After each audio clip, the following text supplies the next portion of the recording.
Bem-vindos então a mais uma conversa sobre aves. Desta vez, o Gonçalo Elias vai-nos falar sobre a sua 27ª espécie de lista, o pardal montês, que é uma ave que, apesar de ter montês no nome, não está propriamente relacionada com montes, verdade? Verdade, sim, senhor. O nome Montes, penso que será uma adaptação do nome científico Montanus. Eu não sei porque é que foi dado o nome Montanus. Aliás, o Linneu, quando deu o nome à espécie, chamou-lhe Fringilla montana, ou seja, ele colocou isto no mesmo grupo dos tentilhões. Depois, mais tarde, é que os pardais foram separados dos outros fringilídeos para uma família própria, que é a família Passeridae. O montana, talvez. Isto às vezes os nomes derivam muito da circunstância em que é encontrado o primeiro espécime. E às vezes era associado a um determinado habitat, a uma determinada região. Acontece com o pardal espanhol, que, embora não seja de modo algum exclusivo de Espanha, chama-se Passeris espanholensis, porque o primeiro registro foi em Espanha. Foi aí que a espécie foi descrita. Mas ele não vive de maneira nenhuma, não é uma espécie de montanha, portanto, enfim, eu penso que o nome Pardal Montes é uma adaptação disso. Ora, a primeira vez que eu vi Pardal Montes foi no Minho. Eu já tinha falado do Minho, na conversa anterior, quando estivemos a falar do Pisto de Peito Ruído, e eu referi que fui passar uns dias ao Minho, lá à quinta de um tio meu, na zona de Guimarães, e ele também estava a interessar pela observação de aves, embora assim, não foi uma coisa que ele se dedicasse muito, mas houve ali uma altura que ele também estava a achar piada a isto, e então também tinha lá o guia de campo, e nós demos lá umas voltas lá na quinta, e vimos o pisco, como já falei outra vez, e depois há uma altura em que fomos lá até um campo que tinha assim uns amontoados de ramos, né? Aqueles amontoados que às vezes deixam no meio dos campos, e estava lá um bando de pardais, e nós fomos olhar, e então estavam lá pardais monteses, para ser montanos. Foi a primeira vez que eu vi a espécie. Eu tenho a ideia que nem sequer conhecia muito bem essa espécie. Só que depois aconteceu aqui uma coisa curiosa. O meu tio diz-me aqui: pois nós aqui temos duas espécies de pardais. É o montês e o francês. E eu, francês? Eu só conhecia o pardal comum, né? Os telhados. É Já o é montês e pardal a mais, não é? já é pardal a mais. E eu, o francês? E eu não estava a ver pardal no francês. Eu vi o montês lá com o barrete de castanho e com a orninha preta e depois vi pardais comuns.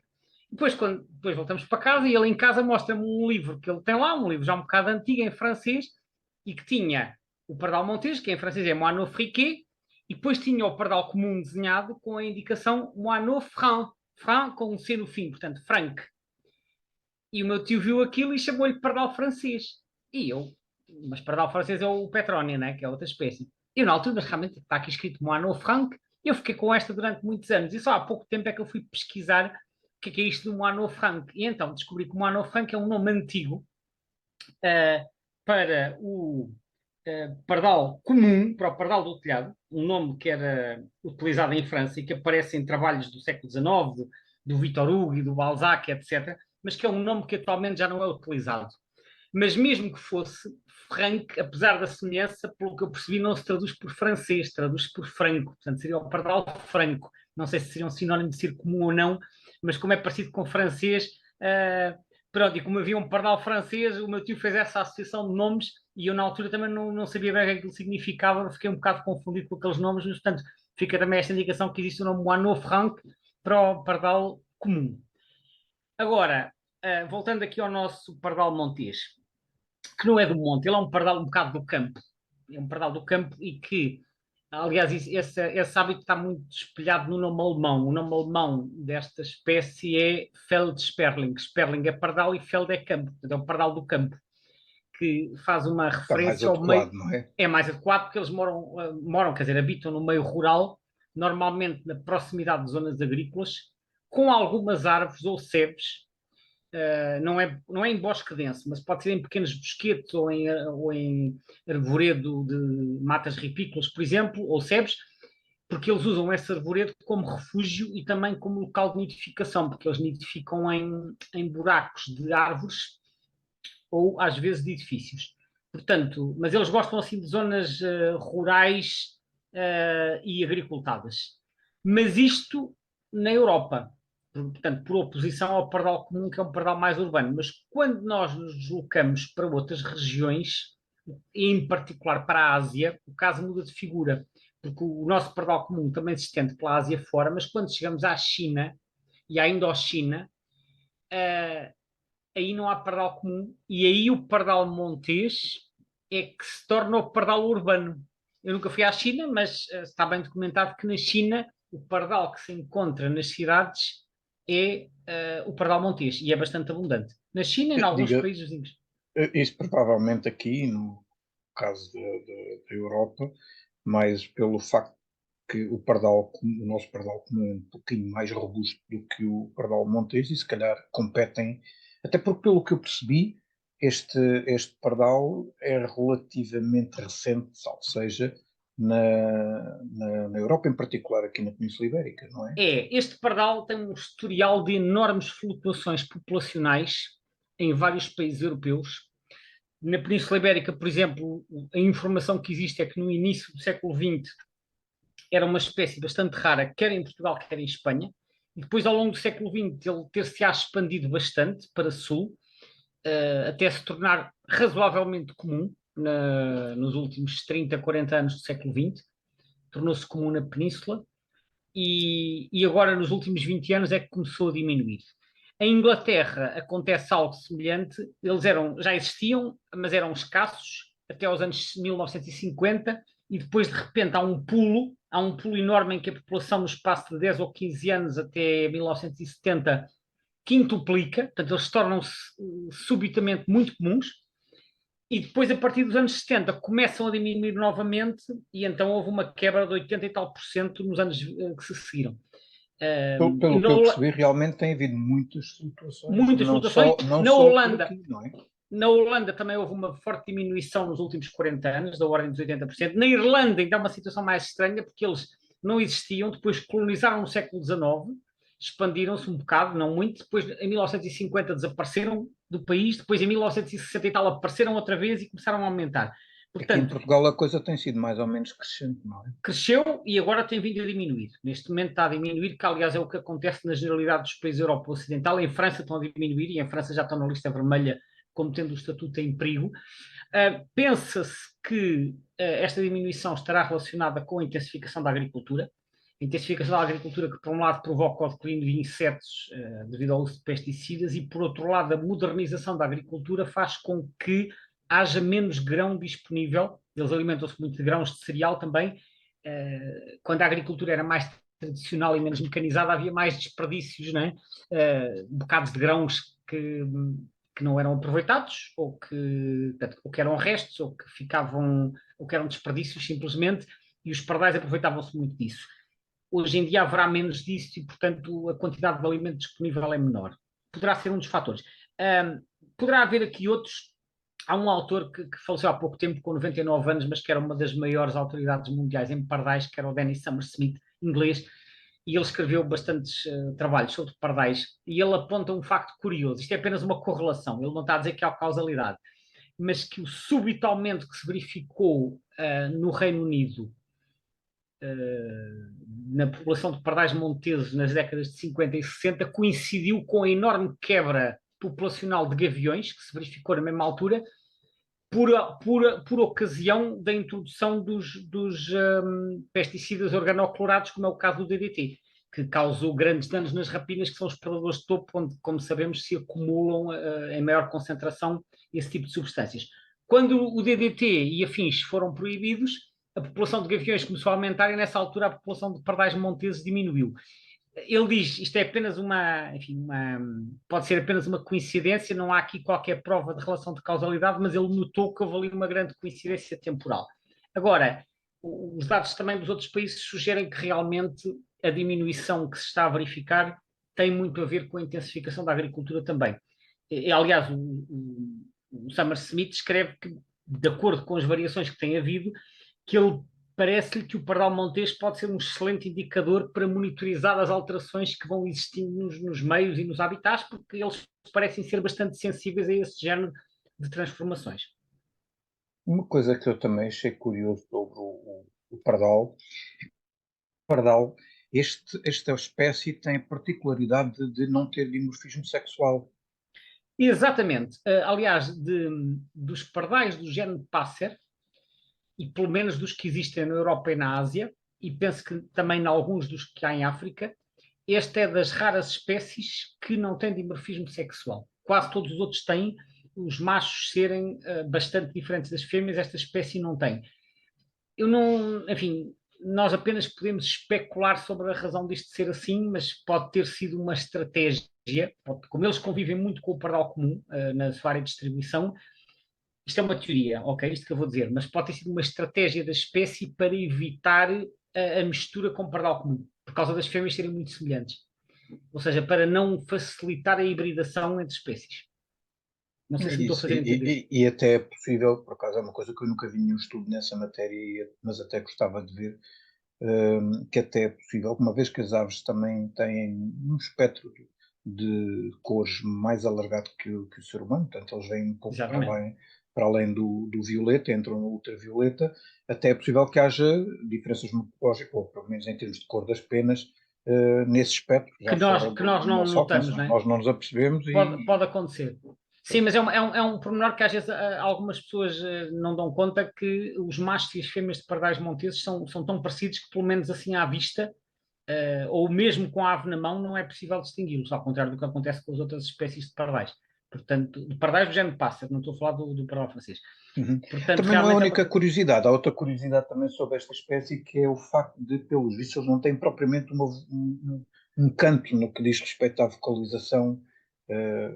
Eu acho que nenhum dos pardais canta, no sentido que nós atribuímos normalmente a esta palavra, porque canto normalmente refere-se assim a uma sequência mais elaborada de notas, e os pardais fazem ali uns monossílabos e não vão muito para além disso. Mas, de facto, nem o pardal comum tem um grande canto, mas o pardal montês tem umas vocalizações assim um bocadinho mais apagadas, isso é verdade, que o pardal comum. Portanto, é um bicho bastante discreto, e se nós não conhecermos as vocalizações, ele facilmente passa despercebido, sem dúvida.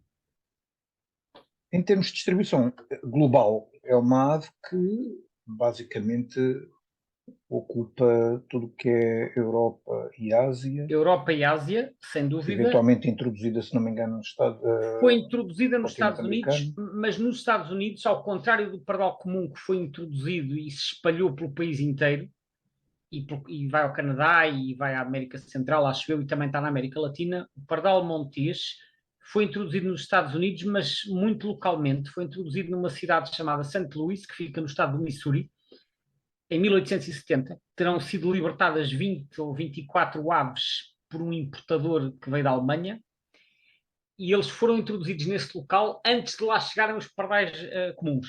Embora os pardais comuns tenham sido introduzidos antes no estado de Nova Iorque, mas na altura, em 1870, ainda não havia pássaro domésticos ali. Então eles são libertados em St. Louis, e então St. Louis fica no Missouri, mas fica junto à fronteira com o estado do Illinois e do Iowa. E quando, entretanto, chegam lá os pardais comuns, que se espalharam muito mais, os pardais comuns tomaram conta do nicho urbano, e os pardais espanhóis, monteses, deslocaram-se um pouco para os campos, para as zonas agrícolas adjacentes, já no estado do Illinois. Portanto, eles mantêm-se ali na zona do Missouri, Illinois e Iowa, mas é uma zona relativamente contida geograficamente. Estão confinados, não é? Não se expandiram pelo país todo, como aconteceu com os domésticos. Depois também foram introduzidos na Austrália, no século XIX. Aliás, é preciso dizer que estas introduções na Austrália, e possivelmente nos Estados Unidos, tem a ver com aquela tradição que eu já referi em alguns webinários, que havia muito na segunda metade do século XIX, por parte das chamadas sociedades de aclimatação, que era levarem as aves da Europa para os países que eram colonizados, porque eles gostavam de ouvir lá nas colónias onde estavam, e noutros países, enfim, os Estados Unidos já não eram colónia nesta altura, mas gostavam de ouvir ver e ouvir os pássaros que lhes eram familiares nos seus países de origem na Europa. E, portanto, é assim que muitas espécies de aves acabam introduzidas noutros continentes, é à boleia, digamos, desta ideia das sociedades de aclimatação, de levar tentelhões, pitacilgos, pardais e mais uma série de coisas. Não sei se foi exatamente o caso aqui, mas há vários casos destes. Na Austrália, então, eles foram introduzidos em 1863. Também chegaram à Indonésia e às Filipinas e espalharam-se por uma data de ilhas. Embora aqui haja dúvidas se foram introduzidos, porque eles ocorrem naturalmente na Indochina, portanto, naquela península ali que apanhou o Vietnã e a Malásia, mas há também casos documentados em que eles vão à boleia de barcos. Portanto, são transportados em barcos, é o chamado Ship Assisted Transport, né? Portanto, transporte assistido, e às vezes em zonas onde há muitas ilhas, eles podem passar de umas ilhas para as outras aproveitando o transporte em barcos. Portanto, a colonização das Filipinas e da Indonésia enfim, sabe-se que aconteceu, mas não se sabe exatamente como. Entretanto, também chegaram a Malta, à Sardenha e à Córsega durante o século XX, mas aí pensa-se que foi naturalmente, e chegaram às Canárias, foi muito curioso, não havia pardal montês nas Canárias, chegaram às Canárias em 1989, é uma coisa relativamente recente, está razoavelmente bem documentado, começaram a nidificar na Gran Canária, onde se mantém até hoje, embora em números reduzidos, porque nas Canárias domina o pardal espanhol, e depois também houve uma outra observação na ilha de Tenerife, mas é essencialmente na Gran Canária. Portanto, eles espalharam-se por uma data de países, nos casos introduzidos, noutros casos aparentemente por expansão natural, mas é uma espécie que se tem adaptado bastante bem. E por acaso há um apontamento curioso que o Danny Summersmith, que eu falei há pouco, refere, que mais de metade das espécies de pardais do mundo, pardais do género pássaro, que são cerca de 20 ou 25, depende da taxonomia, mas cerca de 60% das espécies de pardais que vivem em associação com o homem. Não é só o pardal comum. O pardal montês, como há pouco referi, também vive em associação com o homem na China e países limítrofes.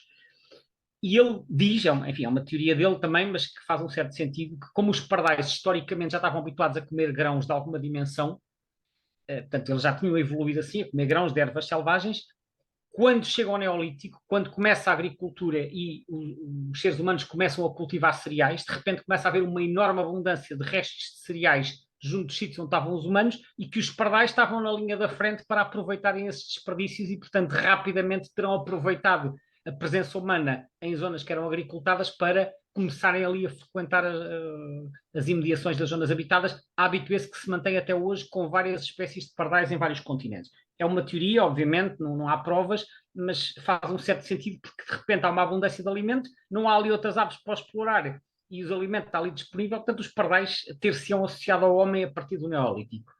Pelo menos Essa, achei que essa, a ideia é coerente, sim.